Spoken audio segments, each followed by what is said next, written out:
Passage that we're given from Isaiah today, the first reading, the very brief one that you heard, I think is one of the most beautiful lines within all of the Old Testament scriptures. He talks about the tenderness of God's connection with us, like the tenderness between a mother and her child. Should a mother forget her infant, even as crazy as that idea is, God will never forget us. Hosea uses a similar image when he talks about God raising up Israel to his sheep, like raising up your child and holding them to yourself, and teaching them to walk. Isaiah and Hosea use these very human images to talk about the relationship that God has with us. I reflect a little bit on that on a side note in terms of the pro-life message. A pro-life message that says, the question, should a mother forget her infant? Even if she should forget, God will never forget us. And we live in an age when that seems to be happening too frequently, in our permission that our government has given to take the life of the unborn. I will never forget you. I will never forget you. The Old Testament, therefore, is the core solution to the problem that Jesus poses for us in the gospel today. Worry. Worry. In case the word worry isn't something in your vocabulary, perhaps one of these might fit. Fret, anxious, stew, agonize, brood, stressed, distressed, concerned, agitated, vexed, bothered, troubled. Worry. We all have our worries. Some of us actually have degrees in the whole process of worrying. Do children worry? No, children never worry. Sometimes parents would really like to have their teenagers worry a little bit. They haven't quite plugged into that necessity in life, it seems.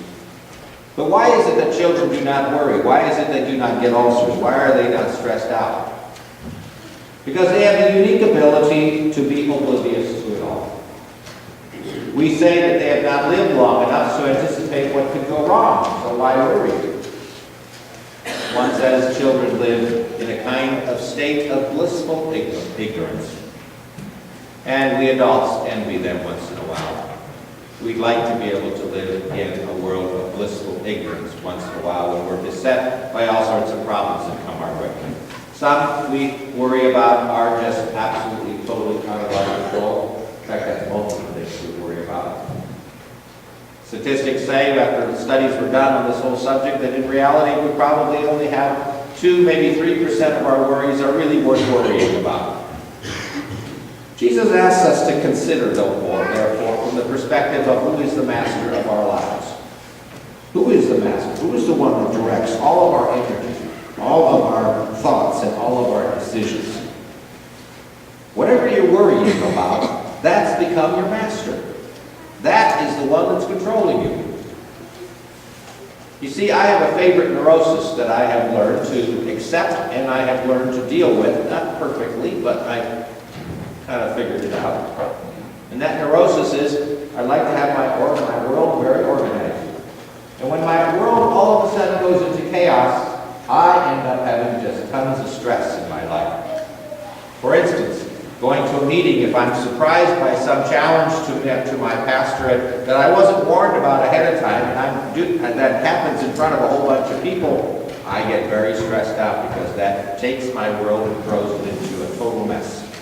It's a chaos inside of me. As a little kid, I learned to cope with home issues by keeping my world in order.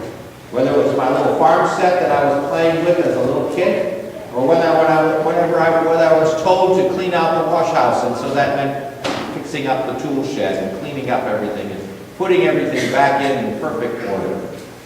I felt good when I did that, and my parents liked that when I was helping out that way.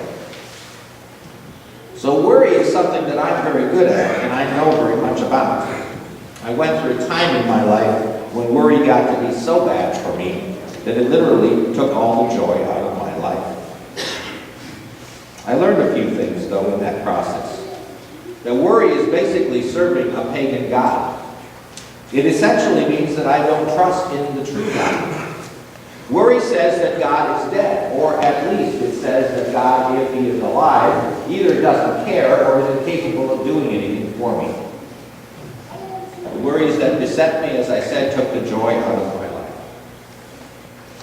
Monsignor Werner, who's a very cherished pastor here, always had the phrase, God is good.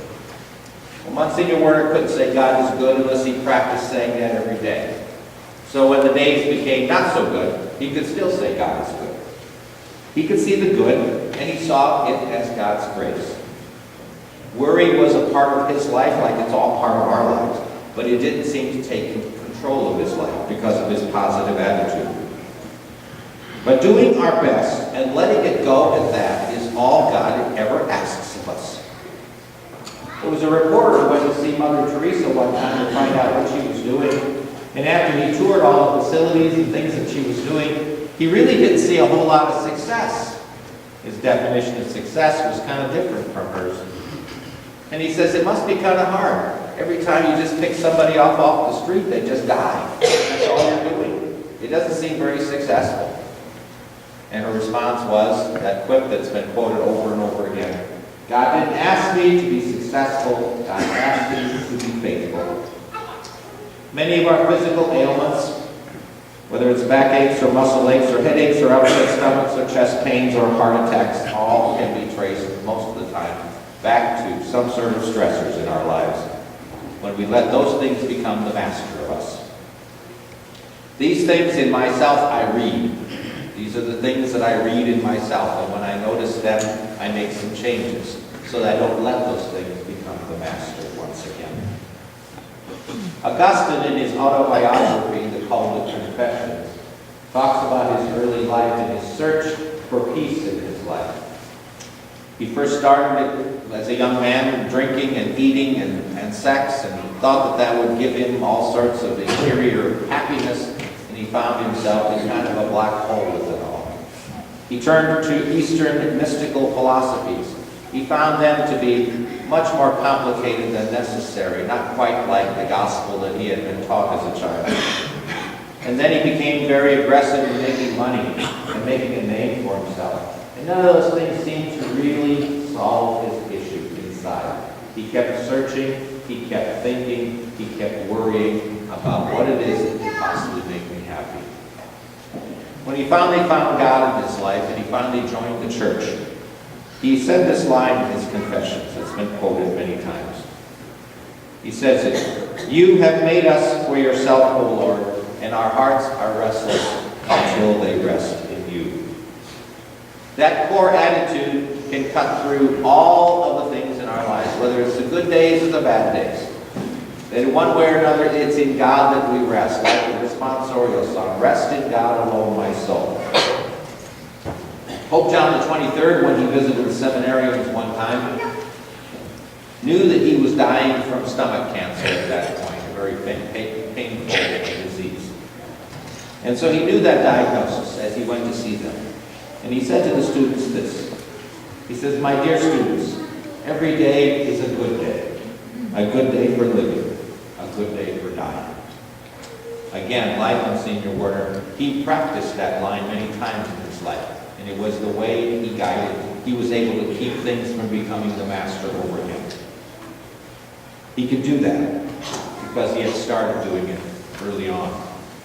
And that's why it is when we finally get it in our heads and figure out what it's all about later in life, it's kind of harder to kind of keep a hold of that because we like to go back to the old patterns.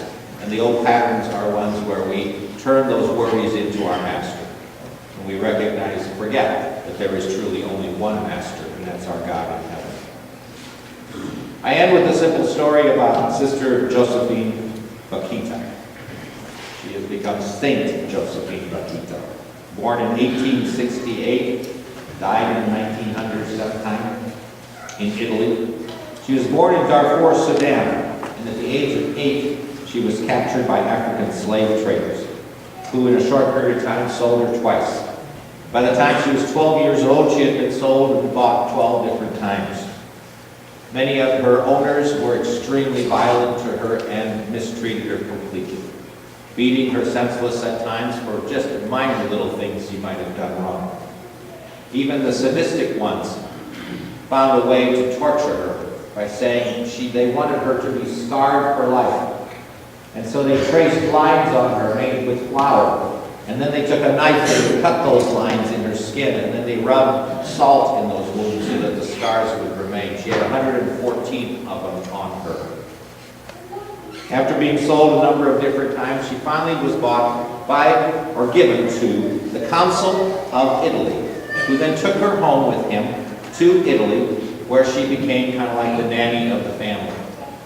And while she was there, she became associated with the religious order called the Canisian Sisters. She ended up joining them, becoming part of them, and even in a legal wrangle, ended up earning her freedom. She was canonized by Pope John Paul II. Sister Saint Josephine has this in her writings. She says, "I am definitely loved, and whatever happens to me, I am awaited by his love, so my life is good." For her to be able to say that after all of those years of terrible torture, to see that God still loved her, tells us that there is a truth in really understanding who the master is of our lives, long before we turn anything into a master for our lives. Can the mother forget her infant, be without tenderness for the child of her womb? Even should she forget, I will never forget.